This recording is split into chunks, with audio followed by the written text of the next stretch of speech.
Welcome back to the Panamericanist podcast. I am your host, JJ. We talk about whatever the hell I want, normally Panamericanistic lens. Normally through a Panamericanist lens, sorry about that. Which brings me to a quick disclaimer. I have been ticking real bad, so if you hear me saying something random under my breath, that is why. Do not worry about it at all. First thing on the agenda is the sex strike. We lied. This is a lot to unpack. And we're going to be talking about abortion a fair bit today. So first of all, we have to ask, well, what is sex strike?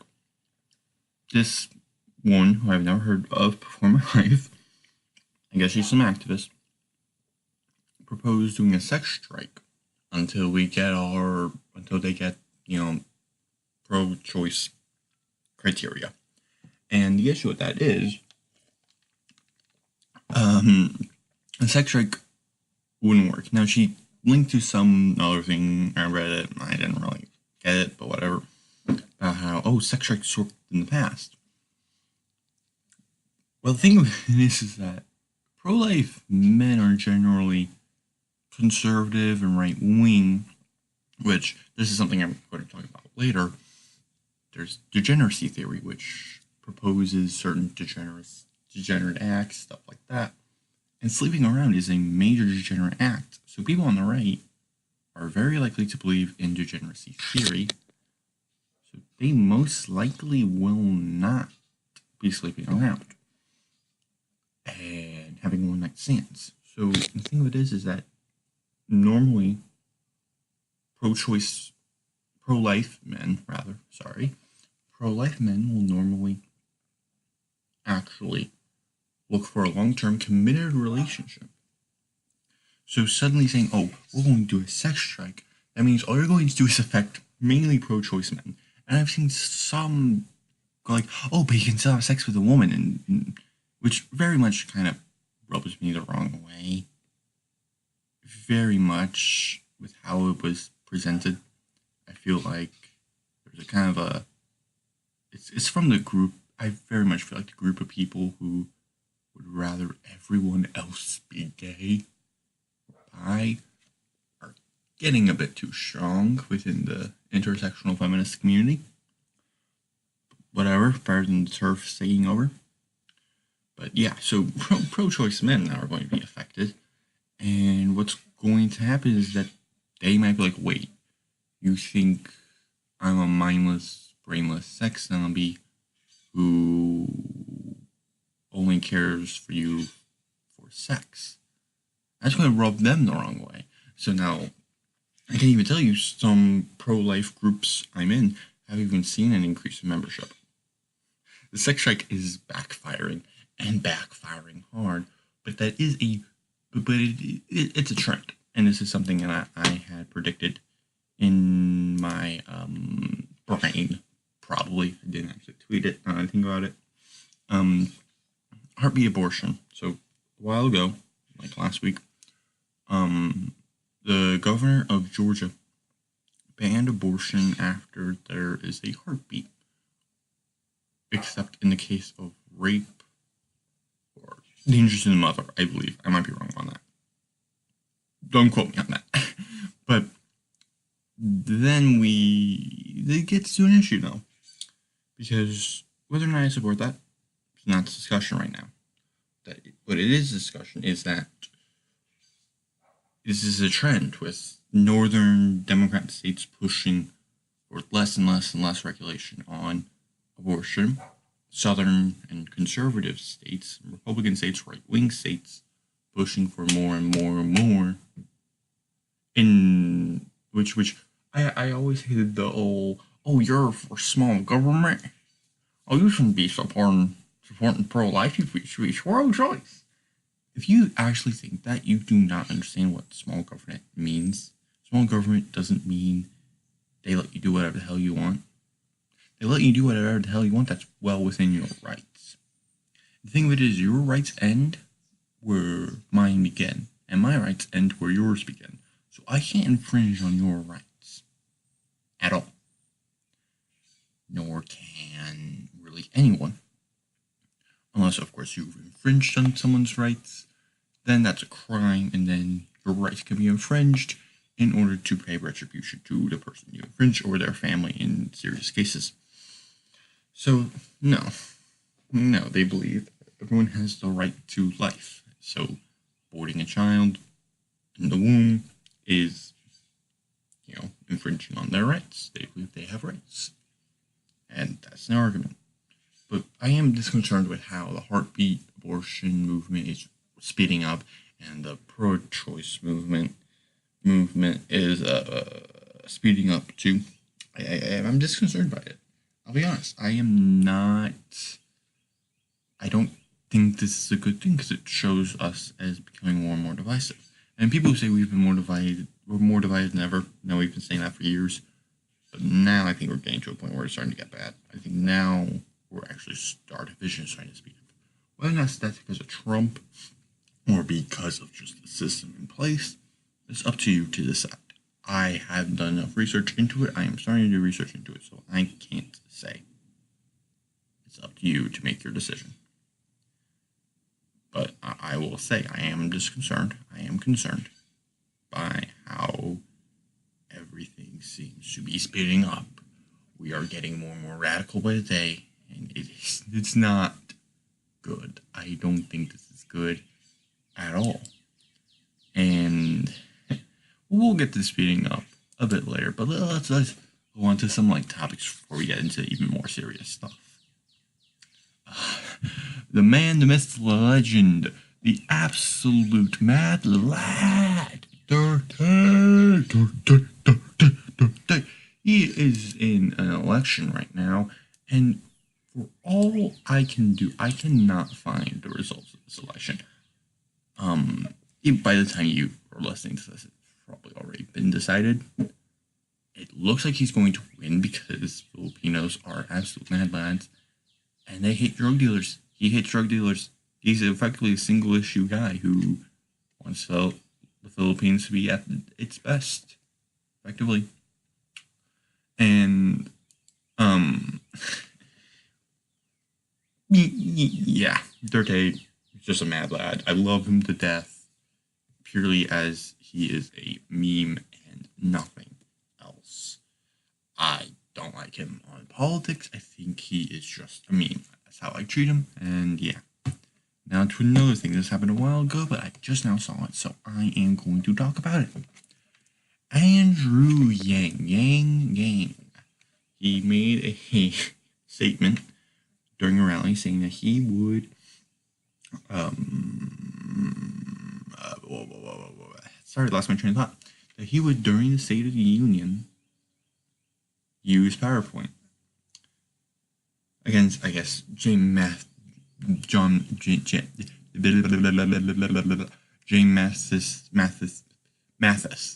the former Secretary of Defense, his wishes because he hates PowerPoints. He hates PowerPoint, sorry. But then the crowd in Yang's rally started chanting PowerPoint, PowerPoint, PowerPoint. Just to show you, Andrew Yang is running a meme campaign, just as Trump did. And we can see if meme campaigns are destined to win, and I would hope so. I would hope meme campaigns become the way of the future, because I think that could help de-radicalize us. And now to the main focus of today's podcast. Got all the things out of the way. Of course, we'll go to the polls later, because polls are my love. The incoming, or already has come, trade war between the United States of America and the so-called People's Republic of China, despite the fact that it's not for the people, nor is it a republic. Yeah, that's the tea. Here's the mother. Sorry, I had to, folks. I had to. Yeah. So this is something that's happening, and it's happening quickly. Mainland China, which is what I refer to. Okay, I guess I should kind of go into a little tangent here. I know, I love my tangents. I love them. I got into politics through human rights in mainland China. That's what got me into it. Very much I'm an expert in this area. You know, I'm subscribed to multiple channels on YouTube that talk about this. I research it. I read every article I can find about this stuff. So, yes, I have always had a disdain for the mainland Chinese government, the so-called People's Republic of China.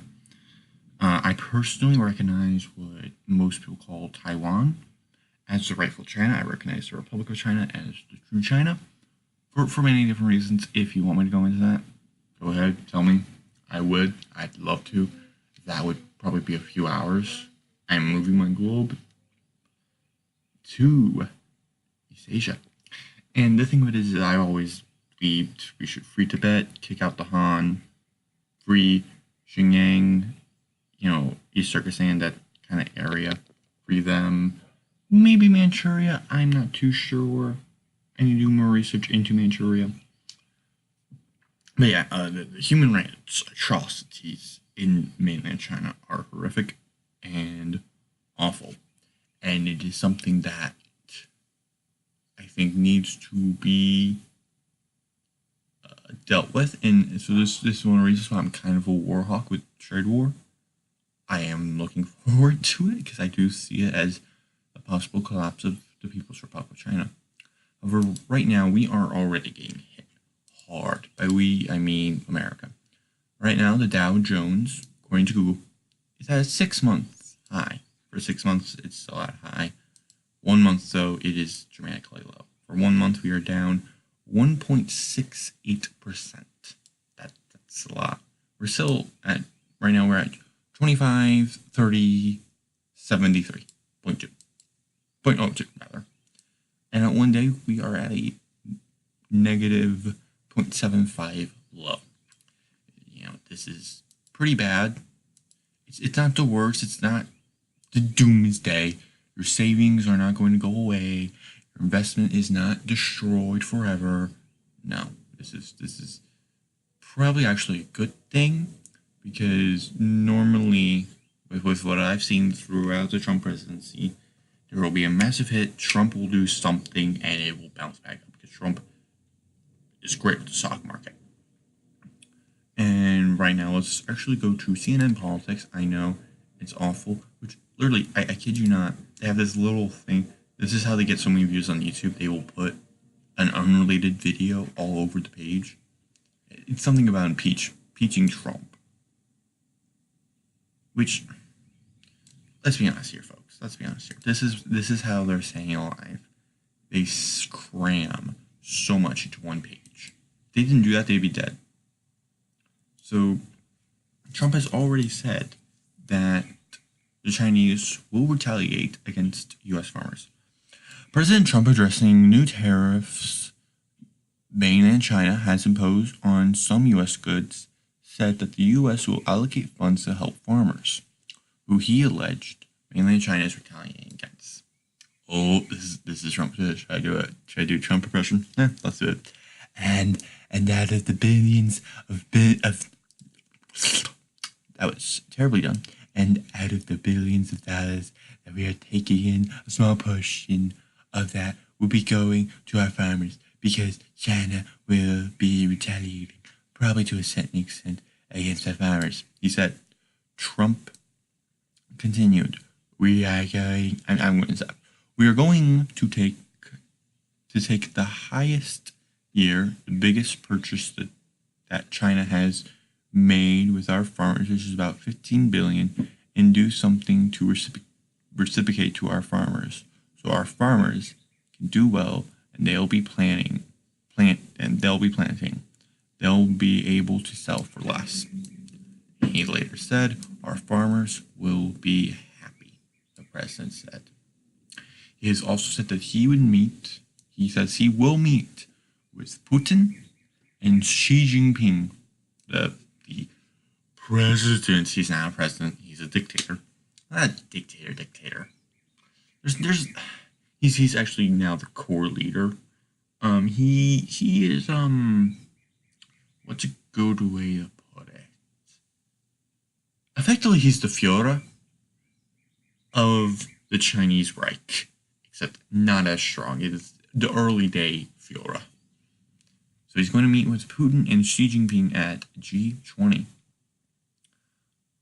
He said, Trump, speaking during a meeting with Hungary's prime minister, said a deal with mainland China was 95% done. So supposedly we already have some stuff done. This was 19 minutes ago. So, and the other thing was 9 minutes ago. So this is happening, and I'll be honest. I'll be honest. This is going to hurt us. This is going to hurt us bad, real bad, and it might seem like we're fighting this trade war because of Trump's ego, but in truth, and I'm not going to make a Wilsonian argument because Wilsonianism is crap. In truth, we're fighting to defend our country. Mainland China has done. As a matter of fact, one moment, folks. Let me go grab something. And I'm back. I went to go grab something. This is coming from CNN Business. The United States Trade Representative. Now, this is slightly outdated. This is from. When is this from, actually? This is from March 23rd, 2018, 2018, 5:53 a.m. Eastern Standard Time. God, I'm turning into my grandfather.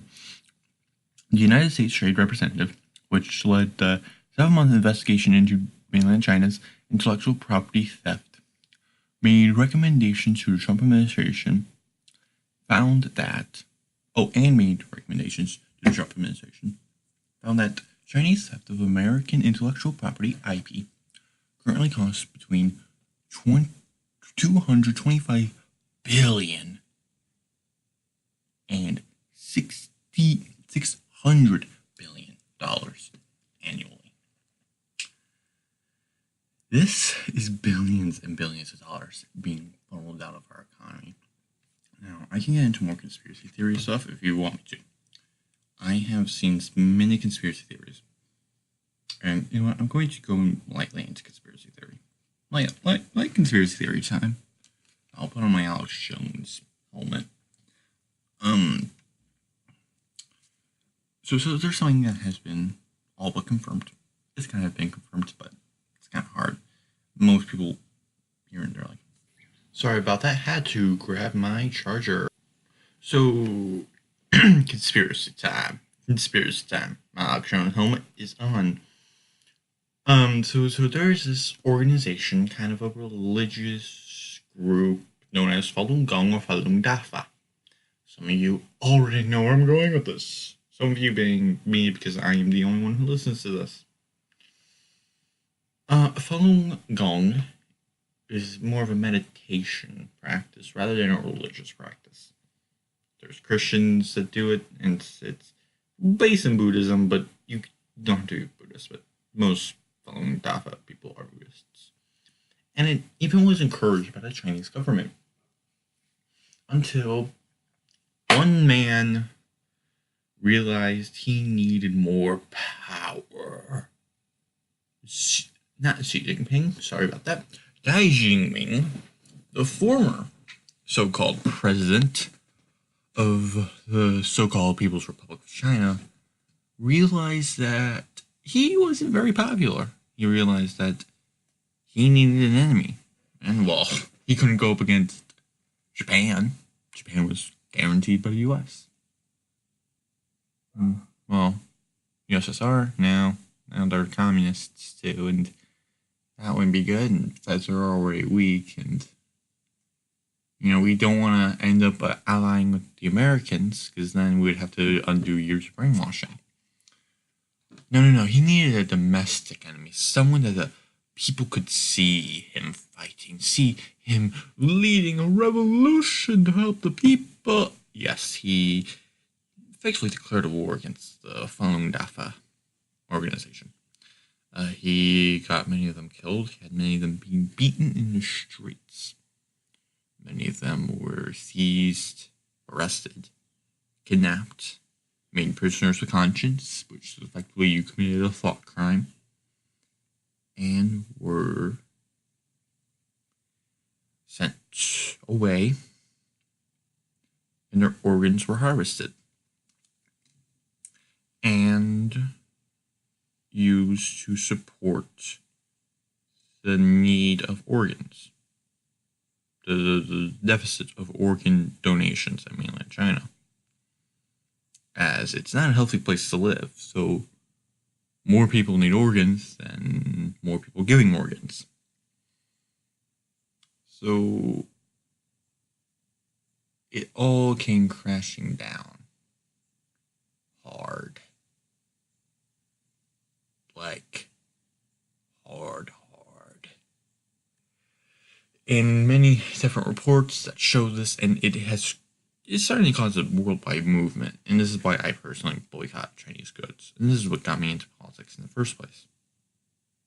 So, yes, this is something that is awful, and it's still going on. And this is only one of the horrific things going on in mainland China. So, the fact that we're still buying goods to them, I think, is atrocious, and it's a definite downside of American society, and definitely something that we should have fixed. There's one more reason to hate on Richard Nixon. Like, people on the right, we give Richard Nixon over. Like, yeah, make fun of him. Go ahead. You know, even Question Time, left-wing YouTuber, who I personally like. He's very honest about being left-wing, which makes him enjoyable to watch. He even said Richard Nixon's presidency was a tragedy, which it was, and still is, because we wouldn't be in this trade war if it wasn't. Now that's the truth. And that's the fact. That's a terrible PewDiePie impression. But yeah, so everything is going down, and it's all coming to a head. And IP theft is getting worse and worse and worse. And honestly, folks, what is happening is that I think Trump has seen how terribly, like, people who are making fun of Trump on this issue shouldn't. Like, this is one issue where Trump is 110% right. The Chinese are taking advantage of us. The Chinese are manipulating us. The Chinese are effectively abusing us. They are oppressing their own citizens. They are committing genocide. Hell, I'm a Catholic. And I don't know if I've said that before. I'm a Catholic. They burn down Catholic churches. They beat them down. They refuse to let Catholics follow the Holy Father, the Pope. Purely because they're afraid of power. They're afraid of someone else gaining power. And at the end of the day, that is what matters. So, yeah, that was a pretty hostile moment. Let's cool down. Let's cool down. Let's breathe in, breathe out. Always hated that. So let's move on. Probably should get to the polls. Let's Pokemon Go to the polls. Oh wait, hold on. Let me quickly check something because I am still on my laptop. Duplicate tab. Even though I probably have another tab because I am a tab whore. Pokemon. Let's see if it's still up. Let's see if it is. Hold on. I don't know if this counts as piracy, but yep. It's still there. It is still there. Yeah, someone uploaded. I don't know. It says Inspector Pikachu, which is not right. I don't know. I don't know if this is official. Someone uploaded Pokemon Detective Pikachu to YouTube on the 7th. It is the 13th. Nothing has been done. It is 17 million views. It's great. I have not watched it. I've only watched a bit to make sure. I'm probably going to watch it after this, but yeah. Okay, so that was a. Hold on one moment. Sorry, I had to clear my throat. So let's go back to the polls. That was a terrible tangent. So let's go with the one that doesn't really matter too much because nothing has really happened yet. Democrat primary polls. Right now, Joe Biden is at 40%, and this has a margin of error of 1%, plus minus. Pete Buttigieg is at 6, Kamala Harris 7, Beto O'Rourke is at 5%. Bernie Sanders is at 19%. Elizabeth Warren at 8%. Other at 12%. This is according to Morning Consult. Then if we go over to Real Clear Politics, this was done on the 13th, so today. Biden is at 46%. Sanders at 15%. Harris at 10%. Booker at 4%. Warren at 8%. Buttigieg at 8%. O'Rourke at 2%. Yang at 2%. Gillibrand at 0%. Kolchabar. Who is that? Hold up. Did we get a new contender that I did not hear about? Hold the phone, folks. This will be my live reaction to this. Willison 1. Gabar 0. Castro 0. Poor Castro. Then that name. Amy Klobuchar. Oh, Amy Klobuchar. Oh, yeah. I know who that is. Okay, yeah. So sorry. Biden is still in the lead and is still leading the pack. Ben Shapiro was wrong. Big time.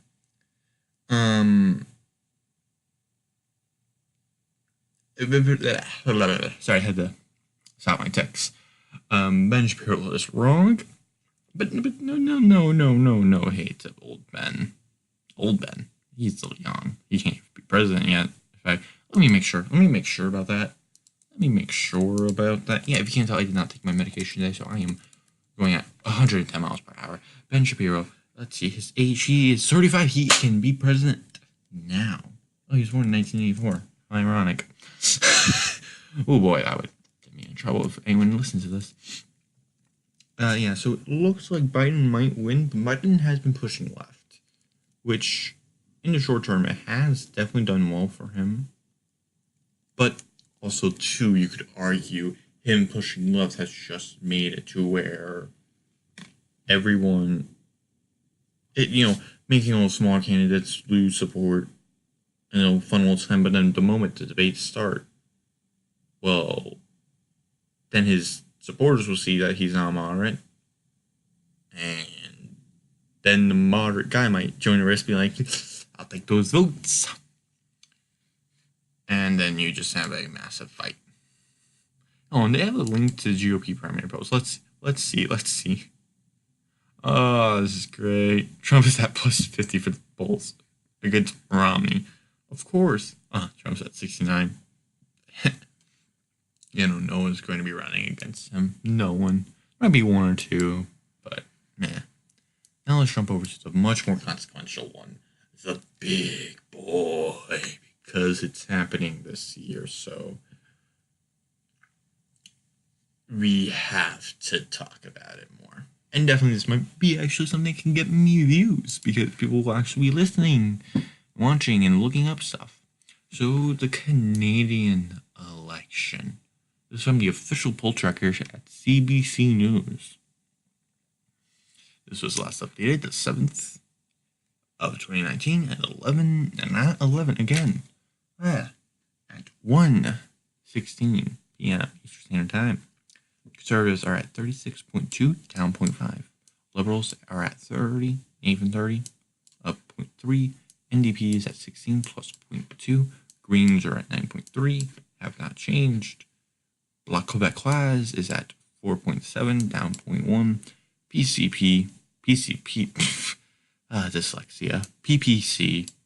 People's Party of Canada, is at 2.3 plus 0.1%. They are biting away, taking small ways out of Bloc Québécois, and that other is at 1.6 plus 0.1.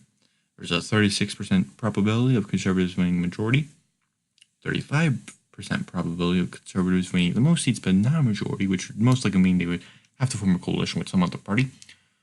Maybe one of the Québécois parties, Bloc Québécois or PPC.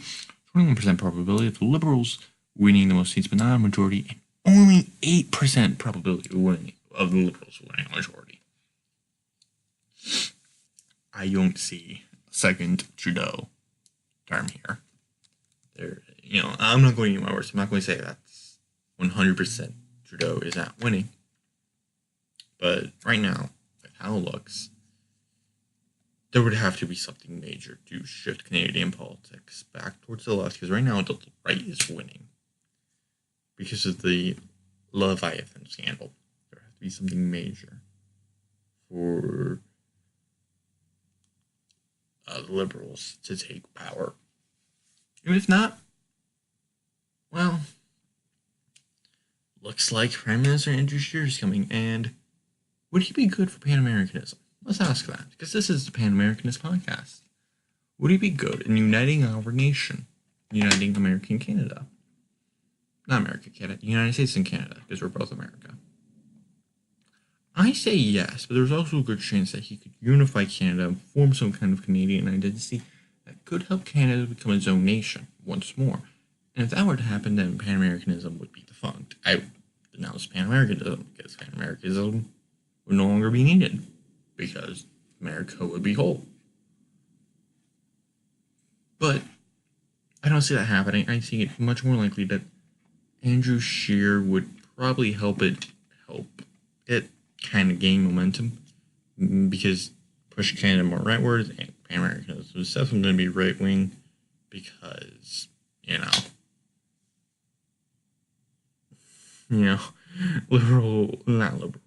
left-wing people are definitely not the most supportive of expansionism. So, even though it's not expansionism, it's unificationism, but whatever. Either way, I hope you had a great day. We are going to put a pin in that discussion and talk about it later. I hope you had a great time listening to this. Have a great day. See you all later. Don't hurt yourself. God bless. Have a great day.